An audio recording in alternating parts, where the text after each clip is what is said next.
አብርሃም እንዳ እዚህ ቢኖርና አንድ ላይ ልጃችሁ ተሰድጉ ደስ ይለኛል።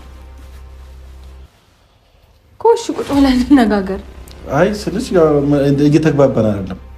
እኔ የማወራው ሌላ ነው፣ አንቺ የምታወሪው ሌላ ነው። እየተግባባን አይደለም። በእንደዚህ አይነት ሀሳብ ነው ነገር በፍጹም ልንግባባ አንችልም። አንግባባ። ለምን አብርሃም ለምን መጥቶ እዚህ ቤት መኖር አይችልም? ምን ችግር አለው? አይ ችግር አለው ወይ? ምን ችግር አለው? በደንብ ችግር አለው።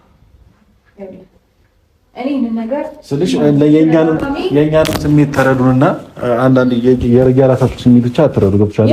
እኛንም ተረዱን እንጂ ሩታ አንድ ክላስ ሰተሽው እኮ ኖር ኖርማል ነው። ቀለል ነገሮችን ማቅለል ነው።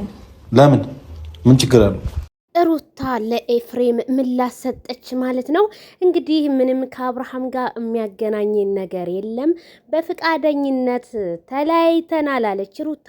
እኔ በጣም የሚገርመኝ ቤተሰብዬ ተለያይተናል። እሺ ማለት የሰው ልጅ ሲለያይ ብዙ ነገር አለ፣ ንብረት መከፋፈላል፣ ብዙ ነገሮች አሉና ሩታ ወስኜ ነው አለች። ኤፍሬም ደግሞ ግዴታ መኖር አለብሽ፣ አንደኛ ልጁ ከአባቱ ጋር መኖር አለበት ሲላት፣ ሩታ ግን አይሆንም፣ ልጁን እየመጣ ማየት ይችላል።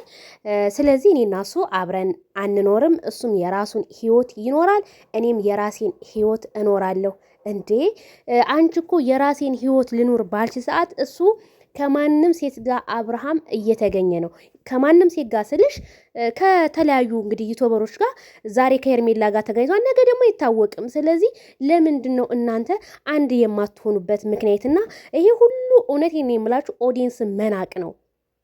ኦዲየንስ መናቅ በቃ ኦዲየንስ ለእናንተ ተጨናንቆ ብዙ ነገር ሲሆንላችሁ እናንተ ግን እየሆናችሁ አይደለም። ለኦዲየንስ ክብር ለምን አትሰጡም?